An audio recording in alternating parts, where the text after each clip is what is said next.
Mon invité d'aujourd'hui a d'abord lancé Véronique Sanson, il a rebranché Françoise Hardy, il a métamorphosé France Gall et il a revampé Johnny Hallyday sans pour autant ne plus se préoccuper de lui-même. Voici Michel Berger.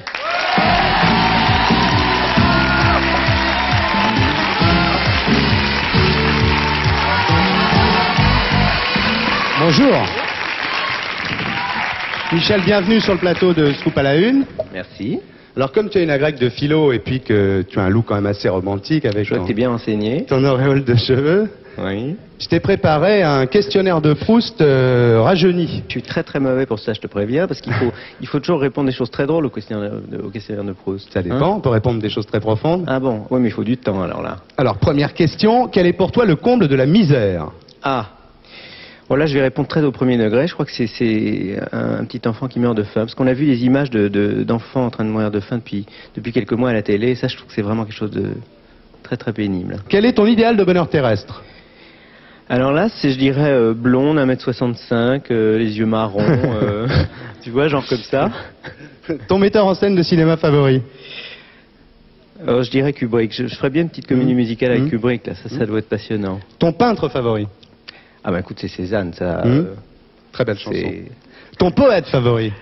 Je sais pas, Prévert, Desnos, Sandras. C'est ce qui est terrible dans ce genre de choses, c'est qu'on est obligé de dire un nom. Bah oui. Et ça, c'est terrible. Est-ce que tu serais capable de tuer quelqu'un? Ça coûterait très cher. Non, mais je sais pas, il faudrait que j'essaye pour voir. Tu serais capable? Pourquoi tu me regardes comme ça? Qui aurais-tu aimé être si t'étais pas Michel Berger? Oh, ça, c'est une question difficile, alors là. J'aurais bien aimé être Carl Lewis, par exemple. Ah oui? Tu vois? C'est ce type qui est, tu sais, le record du monde de 100 mètres. 200 mètres. Ou McEnroe, enfin, un grand sportif. Que détestes-tu par-dessus tout? Répondre très vite à des questions comme ça sans avoir le temps de réfléchir, par exemple. Crois-tu à la survie de l'âme? Non, ça, tu vois, ça, voilà. Typique, le genre de questions, je peux pas répondre en 2 secondes. Si tu veux, on fait un dossier de l'écran, on fait une émission... Mais t'as fait le grand échiquier déjà. Oui, voilà. Ça, c'est une très bonne question pour le grand échiquier. Comment aimerais-tu mourir? Au piano, je crois, en train de faire de la musique. Quel est ton état d'esprit présent? Calme, nerveux, tu vois. Très très anxieux, très serein. Très bien. Mélangé. Merci beaucoup. Sur la sellette dans lunettes, la charité à l'interview vérité. Michel Berger, bonsoir. Bonsoir. Avant de parler de ton nouveau 33 tours, on va parler de Starmania en URSS pour commencer. Alors ça s'est passé comment? Les premiers jours, j'ai vu les premiers spectacles, c'était très émouvant. Parce que c'est des gens qui ont besoin de spectacles incroyablement et c'est des Slaves, donc ils pleurent, ils envoient des fleurs. Il y avait un livret, c'est vrai? Il y avait un livret en russe, Ouais. Enfin, ils avaient un petit programme où on leur expliquait les sujets. Ouais. Moi j'ai pu parler avec des jeunes après, qui parlaient un peu français, et ils ont eu des réflexions assez extraordinaires sur le pouvoir en général. Enfin, oui, 0 janvier, ça n'a pas dû beaucoup les étonner, les Russes quand même. Non, mais il y en a un qui m'a dit que ça lui rappelait son chef de bureau. Ah oui, c'est pas obligatoirement un dictateur du pays. Ouais. Voilà, c'était le problème de pouvoir de l'un par rapport à l'autre, c'est quelque chose qui est très important pour eux en ce moment. Et c'est vrai qu'ils ont applaudi seulement à la fin, qu'ils n'ont pas osé réagir pendant le spectacle. Ah oui, c'était très... C'est très touchant. On avait assez peur pendant le spectacle, parce qu'on disait peut-être que ça leur plaît pas du tout. Ouais. Et ça a explosé à la fin, c'était fort. C'était vraiment un moment fort. Alors maintenant, Starmania est vendu à Tim Rice, le créateur de Jésus-Christ Superstar et d'Evita. Donc on va le voir à Londres sur scène, c'est ça? Oui, Tim Rice va faire les textes. Moi, c'est quelqu'un pour lequel j'ai beaucoup d'admiration. C'est une des raisons pour lesquelles j'avais envie de faire des spectacles musicaux. C'est des choses qu'il a faites. Donc, ça représentait quelque chose pour nous quand il a dit qu'il voulait le faire, c'est sûr. Alors après, tu vas faire une autre comédie musicale que tu es en train d'écrire, là. La légende de Jimmy, avec Plamondon. Que ça va arriver à mettre en scène. Pas mal. Ouais. Il y a Diane Tell qui est choisie, c'est sûr. Absolument. C'est quoi l'histoire? C'est pas un peu rétro, James Dean, là, non? C'est pas du tout James Dean. C'est pas du tout James Dean. C'est le mythe de la célébrité et de l'adolescence qui finit tragiquement dans les années 90. C'est un jeune type qui comprend pas pourquoi il est pas James Dean. Enfin, c'est un truc assez particulier. C'est décalé. Oui. Je crois que c'est un spectacle sur l'adolescence en fait. On va le voir quand? Ça commence le 22 septembre à Mogador. C'est fini alors? Ben justement, ça devrait l'être. Plamondon, il est dur à choper quand même, non? Pour arriver à le faire bosser, t'as du mal, non? Ah ben maintenant, je crois qu'il sait que... Il faut y aller, là. Ouais. Il sait qu'il faut y aller. T'as acheté une maison au Canada à côté de chez lui pour le surveiller, c'est vrai? Au courant de tout. Ah, oui, c'est absolument vrai. Bon, alors, le nouveau 33, ça ne tient pas debout. Hein? Ouais. 5 ans que t'avais pas fait de disque. Pourquoi? Parce que pas dire que j'ai pas envie de polluer. Non, mais il faut que ce soit un besoin, quoi. Et c'était vraiment devenu un besoin physique. Tu avais dit je ferai rien tant que ça ne sera pas quelque chose, tant que je ne serai pas capable de faire quelque chose d'entièrement différent de ce que j'ai fait auparavant. Bon, ce que j'ai fait jusqu'ici. En quoi est-ce entièrement différent? Moi j'ai écouté le disque, j'aime bien. Bien sûr, mais je veux dire, mais c'est pas entièrement différent, t'es d'accord?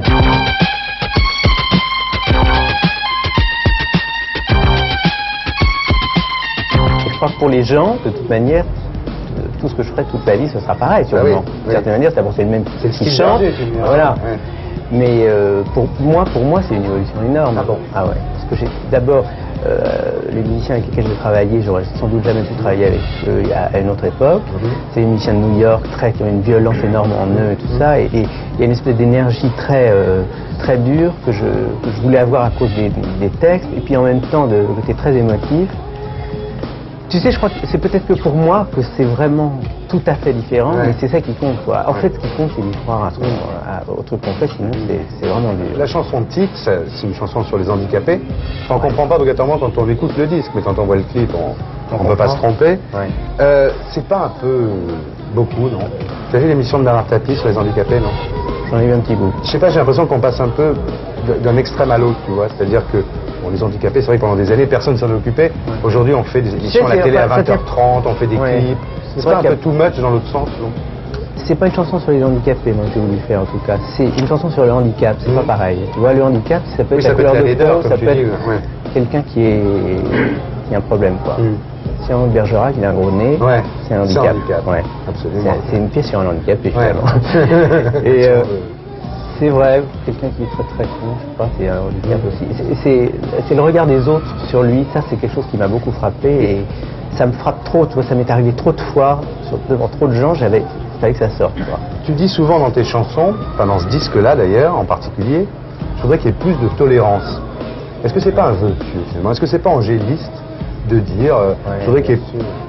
Non mais est-ce que t'es pas un chanteur engagé, mais un peu dans le sens du poil, finalement tu prends pas beaucoup de risques? Parce que dire au jour d'aujourd'hui qu'on veut plus de tolérance, est-ce que finalement c'est pas enfoncer une porte ouverte? Dire qu'on a envie que les gens soient tolérants, c'est pas du tout une banalité, je crois, au contraire. Est-ce qu'on obtient des résultats concrets avec ce discours un peu néo-humaniste, un peu tiers-mondiste dans l'autre sens?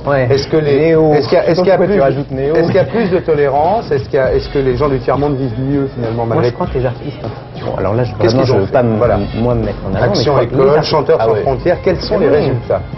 Les résultats, c'est un changement d'abord de mentalité des adultes vis-à-vis des jeunes. Je crois que par exemple, si on parle de Bob Geldof par exemple, ou d'autres choses de ce genre, je crois que la grande réussite de ça, c'est qu'on a réussi, les artistes de la rock music dans le monde entier ont réussi à donner l'image de ce que pourrait être le monde, quoi. Ils ont créé un modèle, tu veux dire? Oui, ils ont montré que si on avait envie de faire quelque chose, si on avait envie de dire que ça c'était insupportable de vivre dans un monde que l'on était et qu'on pouvait changer les choses, c'était possible. Et ça, je crois que c'est ça le rôle des artistes. Alors, il y a autre chose qui me choque chez toi, c'est que Daniel Balavoine, c'était sûrement un bon copain à toi, un ami dont tu acceptais la critique, ce qui est bien, quelqu'un qui avait bon cœur, qui faisait des bonnes chansons, mais est-ce qu'on peut en faire aujourd'hui un maître à penser? Est-ce que c'est pas grave de faire de Balavoine une idole, comme ça, un maître à penser? Là, je vois pas le rapport avec moi, là. Parce que tu parles toujours de Balavoine quand tu es à la télévision, tout ça, comme de quelqu'un, si tu veux, comme si c'était un grand penseur, un grand philosophe. Est-ce que c'est pas exagéré? C'est pas ça du tout. Moi, Balavoine, j'aime bien ses chansons, j'ai toujours aimé ce qu'il écrivait, et j'ai envie qu'on continue à écouter ses chansons, c'est tout, ça va pas plus loin que ça. Je crois qu'il faut pas mélanger, tu vois, et ça c'est un truc vraiment que beaucoup de gens font, c'est mélanger quelqu'un qui écrit des chansons avec un maître à penser. C'est-à-dire, s'il écrit des chansons qui nous plaisent, ça veut dire qu'il doit avoir des solutions sur tout. Et ça, je crois qu'il faut vraiment pas mélanger, tu vois. Est-ce qu'au fond, tu n'as pas un désir sincère de faire du bien, comme ton père qui a inventé la grève du Rhin, je veux dire, qui est un mec, bon, il a fait du bien à l'humanité, c'est évident. Est-ce que tu te dis pas du bien? Je crois que quand on est médecin, on fait du bien, parce qu'on peut trouver des trucs qui guérissent les gens. Est-ce que tu n'as pas finalement un désir refoulé de faire du bien? Mais je crois pas qu'un disque puisse faire du bien, tu vois, là, je crois que c'est ça. Alors là, c'est vraiment... c'est vrai. Oui, ça c'est un fantasme, alors. Sauf s'il se vend bien, peut-être qu'il peut vous faire du bien. Est-ce que tu n'as pas été déçu par la politique, finalement? Parce que tu es quand même... Bon, tu as soutenu Mitterrand en 88, tu es allé souvent à l'Élysée, il n'y a toujours pas de chaîne musicale, mon cher Michel Berger. Absolument. Hein? Tu n'as pas été un peu trahi?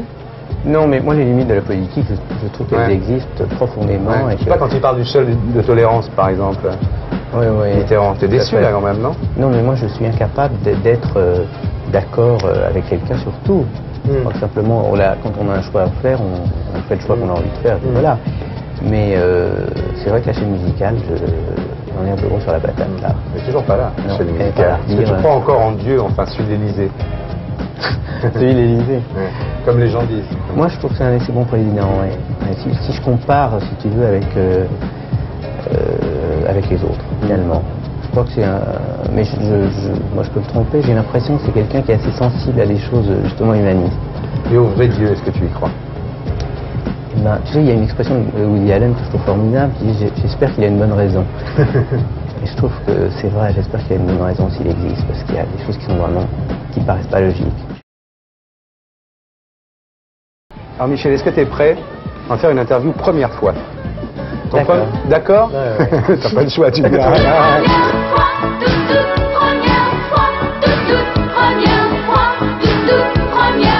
Ton premier souvenir? C'était dans ma chambre, j'étais monté sur une petite chaise, parce que j'écoutais de la musique, et je faisais comme si j'étais chef d'orchestre. Ah bah dis donc. Et je me souviens que mon frère a trouvé ça complètement stupide. Enfin, je me souviens vraiment de ce moment-là. Ta mère était concertiste? Elle était pianiste, ouais. Vous jouiez à quatre mains tous les deux? Non, j'avais un professeur qui tapait sur les doigts avec une règle pour le solfège. Sinon, c'était ma grand-mère qui m'a appris le piano, et puis ma mère après a fini le travail. Et tu dis tout le monde croit que je sors du conservatoire, en fait, c'est pas vrai? Absolument pas, j'ai aucune technique musicale. D'abord, on croit que je suis un bon pianiste, ce qui est totalement faux. Ah bon? Très très mauvais pianiste. Tu as appris à vivre avec tes défauts, alors? Oui. Nous aussi. Le premier disque que tu as acheté? Ça, c'est Ray Charles, le premier disque de Ray Charles, avec une pochette blanche avec des petites lunettes noires. Ça a dû faire un schpunz à la maison, quand même, non? En tout cas, à l'intérieur, là, ça fait vraiment quelque chose. La première fille avec qui tu as fait l'amour? Elle était blonde, parce que moi, je suis très... Tu dois le savoir, je portais sur les blondes. J'en ai épousé une. Et c'était... tu sais, c'est comme lire de la musique sans connaître la partition, quoi, première fois. C'était où? J'avais un petit studio, parce que très... T'avais une garçonnière? Ah oui, parce que moi, à 15 ans, j'ai commencé à gagner ma vie en écrivant des chansons. Ce qui était quand même très particulier. Et j'ai été très très vite assez indépendant, j'avais mon petit studio. Et voilà. Et le premier garçon avec qui tu as fait l'amour? Eh ben écoute, ça c'est une expérience que j'ai pas eue, mais en même temps j'ai beaucoup de tendresse pour les gens qui aiment les garçons. Je serais pas contre. Hein? Je serais pas contre. Si, il y a un truc physique. C'est moral ou physique? Je suis incroyablement attiré par les filles. Je ne crois pas avoir trouvé beau un mec, vraiment, par exemple. Et si tu le trouvais beau, aujourd'hui, qu'est-ce que tu ferais? Ah, mais j'aurais aucun tabou moral par rapport à ça. La première chanson que tu as écrite, c'est vrai que c'est pour Bourvil et que c'était La Girafe? Ouais. C'est ça? Là, tu passes à un sujet qui n'a vraiment rien à voir, parce que Bourvil, physiquement... oui, il n'y avait pas de danger. Mais c'était un type extraordinaire. Moi, je voulais pas écrire pour Bourvil. Comment tu as été en contact avec Bourvil? C'était le directeur artistique de chez Pathé, qui s'occupait qui s'appelait Jacques Slingan, je me souviens, qui était très... C'était une époque où c'était les jeunes qui faisaient la loi, il avait envie, lui, de faire travailler les jeunes. Il a un new look à Bourvil. Oui. Et... Bourvil, il était formidablement ouvert sur Pink Floyd, sur enfin, tu vois, des trucs. Ah ouais. Tu lui parlais de Buddy Holly, d'Eddie Cochran. Moi, je lui disais, je peux pas écrire une chanson pour vous, parce que avec ce que vous avez chanté, moi, c'était pas du tout mon truc. Ce qui m'intéresse, c'est les Beatles. Et il m'a dit, moi, écrivez-moi ça, au contraire, j'adorerais ça. Puis j'ai écrit une chanson pour lui, et il l'a absolument pas chanté comme un truc. C'est devenu une chanson de Bourvil, quoi. Mais ça m'a permis de payer le studio, par contre. Est-ce que tu n'as pas eu un complexe, toi, vis-à-vis du rock'n'roll? Tu dis toujours, je fais pas du rock'n'roll, je fais de la rock music, l'air de dire, bon, c'est pas complètement du rock'n'roll. Est-ce que t'as pas été... Est-ce que finalement t'es pas assez... T'as un côté bon élève, et tu serais pas assez destroy pour être vraiment rock'n'roll? Ça, c'est à l'intérieur que ça se passe. Et je pense que je suis... plus destroy à l'intérieur qu'à l'extérieur, tu veux dire? Je pense que j'ai un handicap par rapport à ça. On parlait de handicap tout à l'heure. C'est que j'ai l'air très très sage, quoi, finalement. Hein. Ouais, t'as l'air bon garçon. Je suis bien habillé. Propre sur lui. Et je crois que c'est à l'intérieur que ça se passe, et ça c'est bien. Ta première production, c'est vrai que c'était Jeremy Feth, Jesus. C'était un Allemand, le mec. Un canular, ça m'a permis de payer le studio pendant très longtemps. Tu sais, c'était un petit peu l'idée de Boris Vian qui avait fait un livre sur sous un autre patronyme, et Et nous, on s'est dit, on n'arrête pas de nous dire, oui, la musique des Américains, c'est beaucoup plus intéressant, le rock, c'est fait pour les Américains. Et on s'est dit, bon, on va faire un disque. Ouais, c'est comme Sheila quand elle chantait sous un nom américain. Non, mais là, personne ne savait que c'était nous, tu comprends. Et donc, les programmateurs de radio nous ont dit, voilà, ça, c'est vraiment de la musique américaine, et c'est un plaisir formidable. Non, c'est ça? Oui, on a été pêcher un type pour le chanter en anglais, qui est un type qui est... T'en as vendu 1,5 million, c'est ça? Ouais, plus d'1 million. Et après, t'as tout perdu en faisant un 33 tours, ça s'appelait Puzzle. Voilà. C'était quoi ce Tout l'argent que j'avais gagné, je l'ai mis en 2 jours avec un orchestre symphonique, parce que je voulais faire un concerto avec un groupe, avec une guitare électrique, une basse et une batterie et un orchestre symphonique. Et là, j'en ai vendu 300, et toutes les économies, plus celles que je devais faire par la suite, ont été dedans, mais c'était un pied extraordinaire. Tu l'écoutes des fois, ce truc-là? C'est inaudible. Ton premier drame dans ta vie, c'était quand? Le vrai drame, je crois que c'est la perte de mon frère, qui était un frère très très proche et qui était celui qui m'a appris beaucoup de choses dans la vie. T'as un ami qui s'appelait Antoine qui s'est suicidé aussi? Ouais, c'est vrai, ça c'est le premier drame. C'est un ami d'enfance avec lequel j'ai passé toutes mes vacances qui s'est suicidé. Pourquoi? Je crois que c'est pour une histoire d'amour. Justement, on y arrive. Ton premier amour, grand amour. Mais moi j'ai eu très peu d'amour dans ma vie. C'est Véronique Sanson, ton premier amour? Oui, je crois que c'est à peu près le premier important, oui. Ouais. Vous avez rompu pourquoi? Je sais que c'est à elle qu'il faut le demander. On lui a demandé, c'est pour comparer. C'est comme tourner manège. Ton émission puis du mauvais coton. Ton deuxième grand amour? Eh ben écoute, je crois que c'est la fille avec qui je suis maintenant. Donc tu vois, c'est quand même vachement limité. Non, c'est bien, t'es un mec fidèle. Hein. Ouais, assez. Alors, Julien Clerc nous a raconté que lui, bon, quand elle était avec lui, elle était un peu dans l'ombre. Et que toi, au contraire, tu l'as mise dans la lumière. Tu crois que c'est ça, enfin, en dehors de l'amour qu'il y avait entre vous, est-ce que c'est ça qui vous a réunis et liés pour longtemps? Je sais pas. Tu sais, je crois que c'est très difficile de dire pourquoi ça va avec un couple et puis après ça va plus. Je crois que c'est très très difficile, en tout cas, de passer sa vie avec la même personne. Ça a l'air d'être drôlement dur. Hein. Ça va, je trouve ça miraculeux déjà quand ça dure un certain nombre d'années. Ton premier succès personnel, quand tu as chanté des chansons, le premier truc qui a vraiment marché, de toi, par toi? La groupie du pianiste. La groupie du pianiste. Ouais. Ça a été tout d'un coup, ça a été assez incroyable parce que tout d'un coup... Mais t'avais quel âge là? T'étais pas jeune non plus là quand même? Non, tu sais, c'était déjà le 4e ou 5e album, je crois. Hein. Ah oui, il y avait plein de gens qui commençaient à penser que le chanteur c'était un peu compromis, là, c'était plutôt les chansons pour les autres. Enfin, il y a eu d'autres grands exemples quand même. Il y a des moments où tu t'es dit, bon, j'arrête, je fais des chansons pour les autres, moi j'y arriverai pas. Non, à aucun moment. Non. Mais bon, non, tu croyais faire. Oui, faut y croire un peu quand même. Ton premier cheveu blanc, t'en souviens, c'était en quelle année? Moi je sais.